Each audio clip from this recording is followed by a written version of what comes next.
안녕하십니까, 최불암입니다. 여러분, 저 혹시 자동차 부품이 몇 개나 들어가는지 아십니까? 대략 한 2만 5천여 개의 부품이 필요하다고 하죠. 그 안에는 각종 과학적인 원리와 재료가 들어갑니다. 특히나 요즘에는 전에 비해서요, 더 많은 첨단 부품을 사용하고 있습니다. 근데 김우중 회장은 언제가 이런 말을 했다고 합니다. 자동차는 하이테크가 아니라 미들테크다. 우리는 이 분야 경쟁이라면 결코 뒤지지 않는다.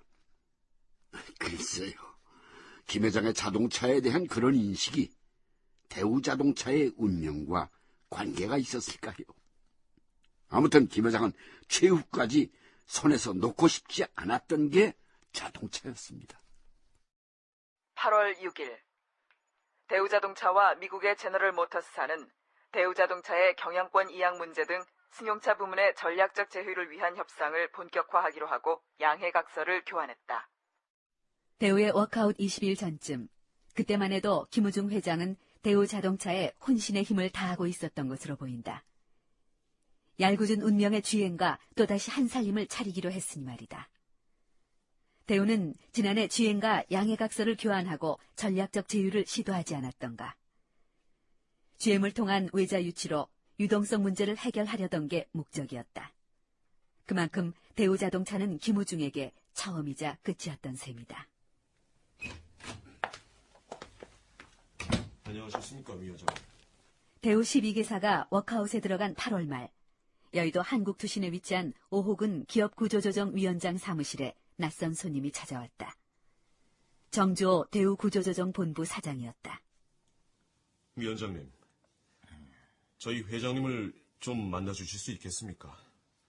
김우중 회장을요? 내가 왜요? 사실 오호근은 옛 대우맨이었다. 그럼에도 불구하고 김우중 회장과는 좋은 인연이 아니었다.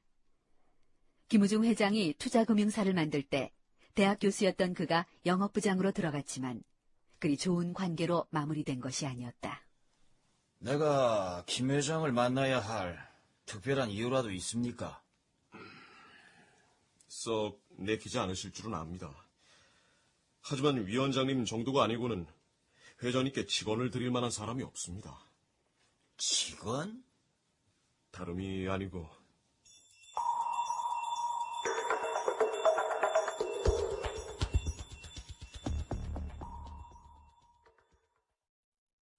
해외 채권 문제는 오 위원장께서 원칙대로만 처리한다면 좋은 결과가 나올 걸로 압니다. 그래서 저는 그쪽은 마음을 비웠습니다. 그쪽은 마음을 비우다니요. 대통령께서 대우차하고 6개는 저한테 넘겨준다고 약속하셨어요. 어떻게 되든 대우차하고 6개 계열사는 내가 계속 맡을 생각이요. 뭔가 좀 오해가 있으신 것 같습니다. 오해?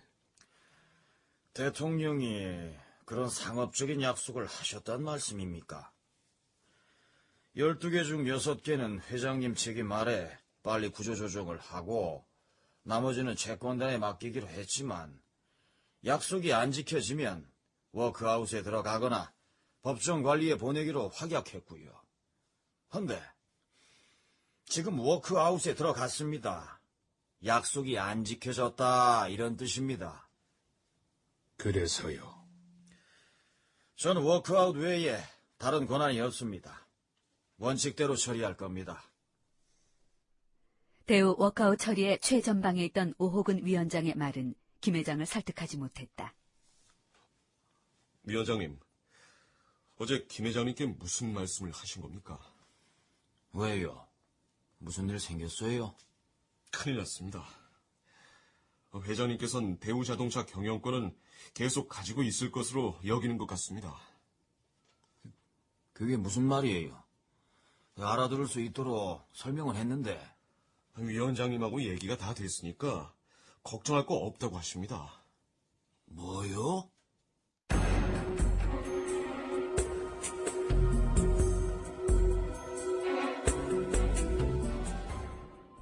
대우그룹이 채권단의 워크아웃 결정에 따라 실질적인 해체 작업에 들어간 가운데 김우중 대우 회장이 구조조정을 주도하고 있다. 그러나 대우자동차의 회생 여부에 회의적인 시각이 대두되고 있다. 막대한 투자를 한 대부분 해외 사업장들도 경영난을 겪고 있다. 이로 인해 자금 흐름이 개선될 가능성이 희박하고 이 같은 상황이 지속될 경우 제너럴모터스와의 협상도 난항을 겪고 제값을 받고 팔기도 어려울 것이란 분석이 나오고 있다.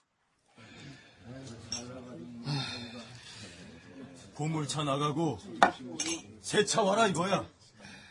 왜 고물차가 고속도로를 가로막고 있는 거야? 어느 토요일 오후 대우자동차 임원 20여 명이 술자리를 벌였다. 아이, 그래도 그건 좀 심하지 않은가? 그래도 한땐 우리 같은 셀러리맨들의 우상이었고 아직은 우리 오너 아닌가? 오너 좋아하시네. 그래, 한때는 우리 같은 셀러리맨들의 우상이었지. 맞아.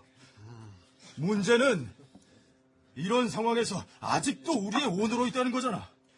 그럼 자넨 회장이 당장이라도 손 털고 떠나야 한다는 거야? 하루빨리 경영 일선에서 떠나시는 게 인기 관리도 좋은 거야. 인기 관리? 신화가 살아있잖아. 동대문 와이셔츠 장사꾼이 대한민국 3대 그룹으로 키우고 세계 경영까지 했다는 전설.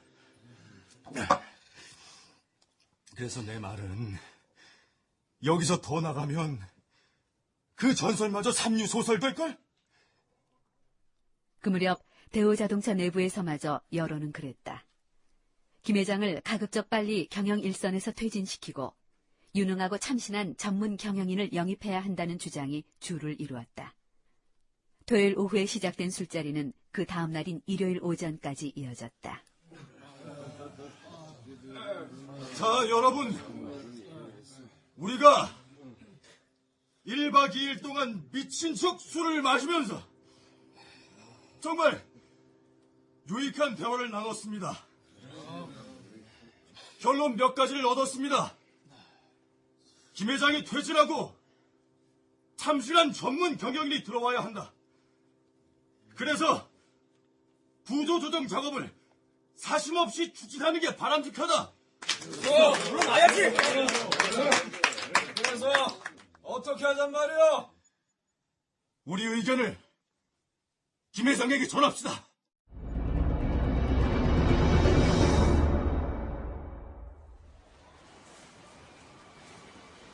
그래서 자네들의 의견을 회장님께 그대로 전하겠다는 건가? 그렇습니다. 임원들의 대체적인 여론을 알 필요는 있지 않습니까? 회장님께서 그걸 모르고 있다고 생각하나? 사장님, 그렇다면 요즘 회사 분위기를 회장님도 알고 계시단 겁니까? 그분이 어떤 분인가? 자네들 머리 꼭대기에 있는 분이셔. 알고도 지나가고 못 본 척 눈 감아주고 있을 뿐이야. 회사가 이렇게 어려운 판에 자네들까지 연판장을 돌리면 어쩌자는 거야? 배은망덕하기는. 말씀 조심하십시오. 뭐야? 김우종 씨가 지금도 회장인 줄 아십니까? 알만한 사람은 다 알고 있습니다. 지금 김 회장은 자신 만든 자동차 왕국에서 장전하게 전사하고 싶어 할 뿐입니다. 그건 자신의 명예를 위해서지 대우자동차의 명예를 위해서가 아닙니다. 김 회장은 분명 그만의 자동차 왕국을 꿈꾸고 있었는지도 모릅니다. 그러나 그에겐 자동차에 관한 한 운이 없었고 욕망은 컸습니다.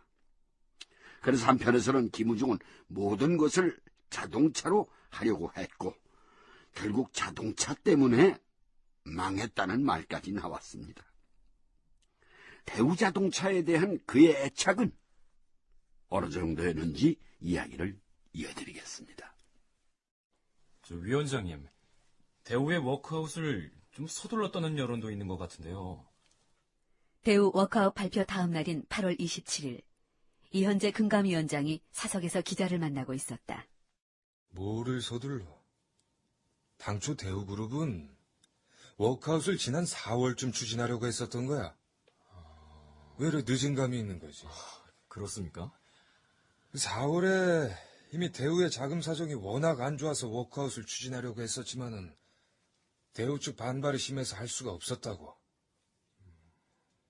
만일 그때 김우중 회장이 워크아웃을 받아들였다면 어땠을까? 아마 이 정도로 코너에 몰리진 않았을걸? 근데 지금도 김우중 회장은 그때 대우에 6조에서 8조 원 정도만 지원해줬더라도 회생할 수 있었다고 주장하던데요. 한 달 이자 비용만 5천억 원이야. 그런 그룹에 어떻게 추가 자금을 지원하나? 김 회장이 대우자동차 타령을 하는데 자동차 공장 가동률은 적어도 60% 이상은 돼야 한다고. 군산 대우자동차 공장이 얼마였는지 알아? 35%였어. 요즘 김 회장이 장기 외국 출장을 많이 가는데 어떻게 생각하십니까? 아마도 면목이 없어서겠지?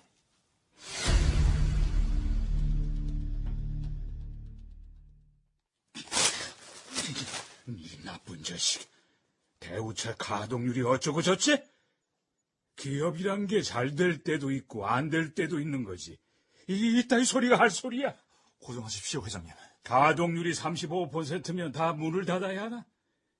경영이라곤 사과 장사도 못 해본 친구가 이런 망발을 무슨 근거로 하고 다니는 거야? 무엇보다도 대우 자동차에 관한 이현재 위원장의 지적이 뼈아팠던 것일까. 그는 대우 자동차에 대한 행보를 더욱 서둘렀다. 9월 중순, 용인에서 열린 김우중 회장의 주장. 자동차 수출은 현재 경쟁사를 앞서고 있고 앞으로도 1위를 지킬 겁니다. 그동안 본인이 세계 경영에 주력하느라 해외 시장에서는 괄목할 만한 성과를 거두었으나 국내 자금 시장에 효율적으로 대처하지 못한 게 사실입니다.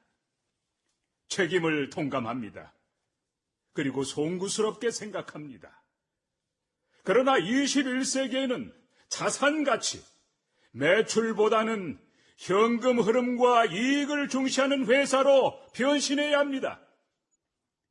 저는 각고의 노력을 통해서 모범적인 경영인으로 마무리하겠습니다.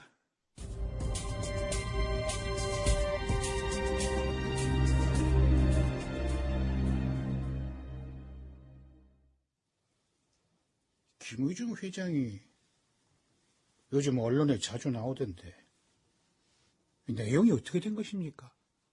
예, 사내 활동이 아주 왕성한 것으로 보고되고 있습니다.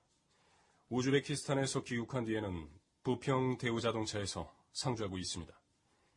그 양반이 지금 그렇게 왕성하게 다니는 것이 정상이라고 보여요? 그렇지 않아도 그 때문에 경제관계부처에서도 곤혹스러워하고 있습니다. 그걸 말하자면은 본인이 아직도 대우자동차를 문제없이 경영하고 있다는 것을 대외적으로 알리고 싶어서인 것 같은데, 다시 말해가지고 자신의 조기 퇴진론에 쐐기를 박으려는 것으로 봐요. 그래서 김 회장의 행보가 바빠지는 점에 대해서 내 우려를 하고 있는 것입니다. 예, 대우 쪽에 언지를 해두긴 했습니다. 대외 행사에까지 지나치게 노출되면 안 된다고 말입니다. 그래서인지 대외적인 행사는 거의 나타나지 않고 있습니다. 거기는 타고난 일벌레가 무기력하게 앉아있는 것도 답답하겠죠. 대우의 김우중 회장은 언젠가 대학 동문 모임에서 꿈이 뭐냐고 질문을 받았는데 대답이 이런 거였다고 합니다. 죽기 전까지 세계 1위의 제품을 만드는 것이다. 아마 김우중 회장은 대우자동차를 염두에 두고 한 말이었는지 모릅니다. 26년간에 걸친 GM과의 줄다리기에서 그것만 그랬더라면 대우자동차는 세계적인 자동차가 됐을 것이고 김 회장도 더 큰 신화를 썼을 것이다. 김우중 회장을 안타깝게 여기는 사람들이 그렇게 말하곤 합니다. 그러나 지나간 날에 만약에가 무슨 소용이 있겠습니까?